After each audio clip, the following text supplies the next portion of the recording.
दोस्तों नमस्कार, मैं हूं आलोक पाठक और आप देख रहे हैं खबर दस्तक। इस वक्त एक बड़ी खबर आ रही है।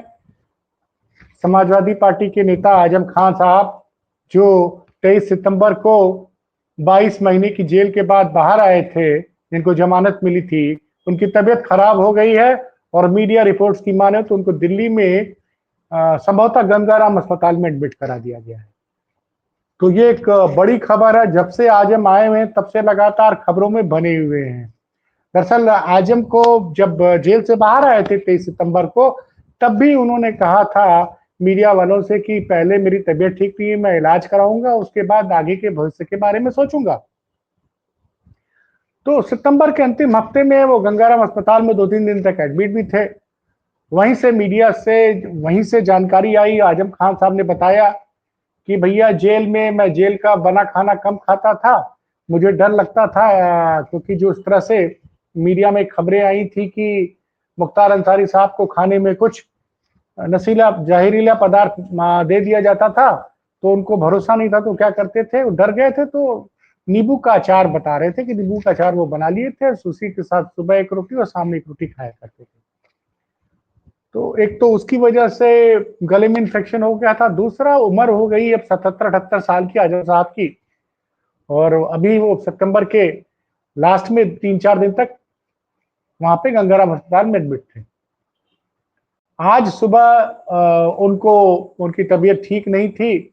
वो जुमे की नमाज करके आया, पढ़ के आए, तो घर के बाहर काफी लोग खड़े थे, लेकिन वो उन्होंने किसी से मुलाकात नहीं की, अंदर चले गए। और वहां पता चला कि उनको सांस लेने में उनको परेशानी हो रही थी। तो पहले फैमिली डॉक्टर आया, उसने चेकअप वगैरह किया, और अब जो सूचना दी जा रही है कि अब वो दिल्ली में संभवतः गंगाराम अस्पताल में एडमिट हो गए। तो ये एक बड़ी खबर है। और जो मेरे सूत्र बता रहे हैं कि समाजवादी पार्टी के राष्ट्रीय अध्यक्ष अखिलेश यादव लगातार उनके उनके परिवार के लोगों के साथ टच में है, और समाजवादी पार्टी के सारे वरिष्ठ नेता, दिल्ली के भी सभी नेता लगातार परिवार का हालचाल ले रहे हैं। अभी कोई विशेष डेवलपमेंट, अभी कोई विशेष सूचना अस्पताल से नहीं आई है। जो पहली सूचना वो ये मिली है कि उनको सांस लेने में परेशानी हो रही थी, गले में इन्फेक्शन है। ये तो दिख रहा था क्योंकि जब से आजम खान साहब आए थे, आप देख रहे होंगे कि देश के हर मीडिया चैनल उनसे इंटरव्यू करना चाह रहा था, हर बड़ा अखबार इंटरव्यू करना चाह रहा था। और वो 30 तारीख को संभवतः लौटे हैं, सितंबर के लास्ट में 1 या 2 तारीख को दिल्ली से लौटे हैं, तब से लगातार रामपुर में ही है। और एक तबीयत का जिक्र भी किया था उन्होंने, जब उनको वायु श्रेणी की सुरक्षा दी गई थी तो उन्होंने लौटा दिया। उसके बाद बोला कि साहब, एक तो मुझे कहीं जाना आना होता नहीं है, और वायु श्रेणी की सुरक्षा सरकार ने दी जरूर है, सरकार का कहना है, लेकिन उन्होंने उस वक्त कहा कि आप लिखित में आदेश दीजिए, तब मैं वायु श्रेणी की सुरक्षा लूंगा। और ये भी कहा था कि भाई ना, मेरे पास चूंकि आप इन जो अपने सुरक्षाकर्मी भेजे, इनको साथ ले चलने के लिए मेरे पास गाड़ी नहीं है, ना पेट्रोल है, तो उसका इंतजाम भी आप कीजिए। तो लगातार आजम अपने बयानों की वजह से, चूंकि आजम बहुत ही मुखर नेता है, आजम खां उत्तर प्रदेश के, अगर मैं कहूं तो पिछले 4-5 दशकों में ऐसा मुखर नेता आपको मुझे नहीं मिला, जो कि सत्ता पक्ष मतलब कई बार सत्ता में भी रहे, कई बार विपक्ष में भी रहे, लेकिन हर मुद्दे पर खुल के बात करते रहे आजम। और आजम खां की जो सबसे बड़ी खासियत यह है कि उनके दरवाजे सब जनता के लिए हमेशा खुले रहते हैं। और अभी बीच में उनके ऊपर बड़ी तल्ख टिप्पणी, उनके उनके ऊपर एक गंभीर आरोप लगाया था रामपुर के सांसद महबूबुल्लाह नदवी साहब ने। उन्होंने तो आजम खान की निष्ठा पर ही सवाल खड़ा कर दिया था, और वो इंटरव्यू बड़ा वायरल हो रहा था। 11 अक्टूबर को इंटरव्यू बहुत वायरल हुआ था। सैयद यासिर रजा, जो राष्ट्रीय सहारा के पत्रकार हैं, जो समाजवादी पार्टी कवर करते हैं यूपी ब्यूरो में, तो उन्होंने मौलाना नदवी का इंटरव्यू दिया था। उस इंटरव्यू में नदवी साहब ने कुछ ऐसा बोल दिया था जो कि उससे लोग बहुत नाराज हो गए थे। तो फिलहाल अभी कुछ खबरें कल परसों से ऐसी आई हैं कि नदवी साहब की परेशानियां बहुत बढ़ गई थी। अच्छा, आपको बता दूं कि आजम को आज कोर्ट में एक मुकदमे में, मतलब सोचिए इस उम्र में आजम जो बार बार कह रहे थे, उनके ऊपर 100 से ज्यादा मुकदमे चल रहे हैं फिलहाल। एक मुकदमे में जब 104 मुकदमे होंगे तो हर दूसरे तीसरे दिन तो तारीख लगेगी ही। तो आज तारीख लगी हुई थी, तो तबीयत खराब होने की वजह से उनके वकील ने हाजिरी माफी की एप्लीकेशन दे रखी थी, तो शुक्रवार में उनको आज अपीयर होना था। अच्छा, आजम जो है वो चाहे मंत्री रहे चाहे विधायक रहे, हमेशा नमाज समय से पढ़ने के आदी रहे। एक मतलब कहते हैं 5, और जुमे के दिन तो ये नमाज पढ़ने गए, उसके बाद उनको कमजोरी महसूस हुई, सांस लेने में परेशानी हुई, तो पहले फैमिली डॉक्टर को बुलाया गया। फैमिली डॉक्टर ने उनका चेकअप वगैरह किया, फिर लगा कि तबीयत ठीक नहीं है, तो जो सूचना आ रही है उसके हिसाब से उनको संभवतः दिल्ली के गंगाराम अस्पताल में भर्ती करा दिया गया है। और जो मेरे सूत्र बता रहे हैं कि वो अखिलेश यादव लगातार आजम के परिवार के संपर्क में बने हुए हैं। और जो मैं बात कर रहा था कि ये दर्शकों को एक बात और याद दिला दूं कि जब 2021 में जब कोरोना का सेकेंड वेव आया था, तो आजम खान साहब की तबीयत बहुत खराब हो गई थी, तब वो जेल में थे। तो इलाज के लिए फिर अखिलेश यादव जी ने कहा सरकार से कि भाई जब आप इलाज नहीं करा पा रहे तो फिर पार्टी के कहने पे उनका इलाज यहाँ लखनऊ के मेदांता अस्पताल में हुआ था, और काफी दिन तक आजम एडमिट थे। बड़ी तबीयत खराब हो गई थी कोरोना काल में। लगभग अगर मुझे जो याद आ रहा है, लगभग 1 महीने से ज्यादा समय तक आजम एडमिट थे, और यहाँ से ठीक होके वो सीधे जेल गए थे। तो ये एक चीज जो मुझे बार बार आजम के बारे में बड़ी अच्छी लगती है कि वो सरकार ने कितना आजम के खिलाफ कितने सारे मुकदमे किए गए। आप सोचिए, वो बड़े हास्यास्पद मुकदमे हैं, मुर्गी चोरी का मुकदमा, और वाई श्रेणी वाई कैटेगरी की सुरक्षा थी जब मंत्री थे, तो उस पर इनके ऊपर उसके बाद मंत्री पद से हटने के बाद इनके मुकदमा दर्ज हुआ कि ये अपनी पत्नी के साथ और अपनी फोर्स के साथ शराब की दुकान पे बियर बार में इन्होंने लूट की थी, तोड़फोड़ की थी। तो एक से एक मुकदमे हैं, क्या जिक्र किया जाए।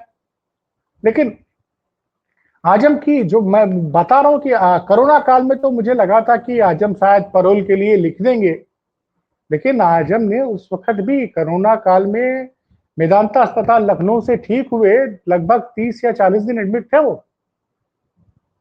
और दूसरे दौर में आपको याद होगा कोरोना की वजह से बहुत लोग की जाने गई थी।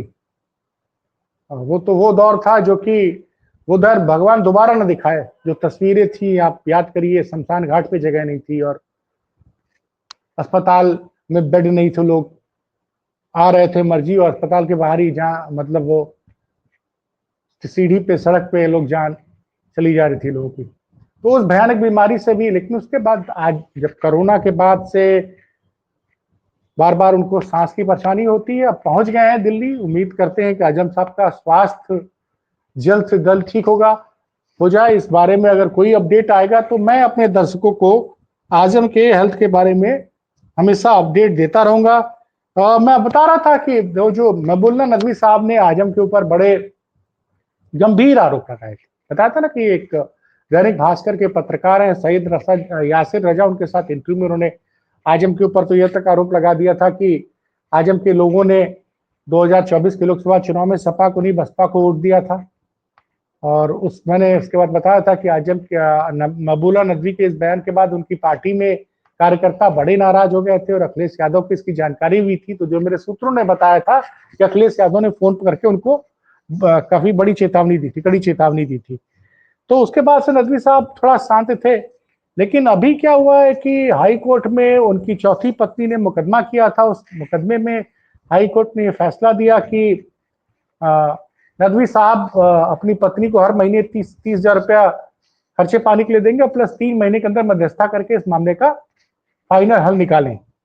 इसी बीच उनकी जो चौथी पत्नी थी रुमाना परवीन, वो मीडिया के सामने आ गई, और वो जो बयान दे रहे हैं उससे नदवी की छवि को, नदवी की इमेज पूरी, नदवी के ऊपर बड़े गंभीर सवाल उठाया रुमाना परवीन ने। रुमाना परवीन ने यह आरोप लगाया कि जो हम लोग के मेरे परिवार को पूरी जानकारी नहीं दी थी महबूबुल्लाह नदवी ने। दूसरा उन्होंने आरोप लगाया कि ये बहुत शॉर्ट टेम्पर्ड थे, शादी की 1.5 महीने बाद ही हर बात पे नाराज होने लगे, उसके बाद हाथ छोड़ दिया करते थे। और जब मैं प्रेग्नेंट हुई तो इन्होंने कोशिश की कि तुम इस बच्चे को गिरा दो। तो हमारी माँ ने और ने समझाया कि भाई हमारे मजहब में बच्चों को एबॉर्शन नहीं कराया जाता।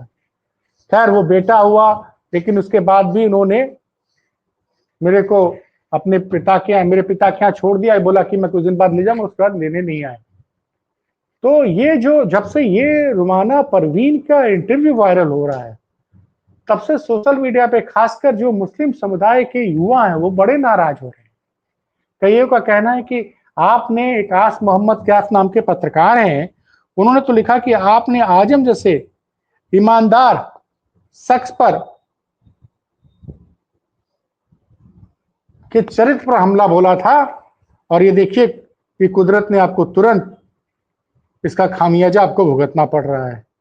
तो ये जो एक मामला है रुमाना परवीन के जो बयान है कि मतलब सांसद जो है उनको मारा करते थे, और ये बयान सोशल मीडिया पे चल रहे हैं, तमाम चैनलों पे चल रहे हैं। इससे जो है समाजवादी पार्टी के रामपुर के सांसद अपनी चौथी पत्नी, अभी फिलहाल चौथी पत्नी को तो छोड़ के अब ये उन्होंने 5वां निकाह कर लिया है। तो इस रुमाना परवीन के बयानों से सपा के रामपुर के सांसद कानूनी मुसीबतों का में फंस सकते हैं।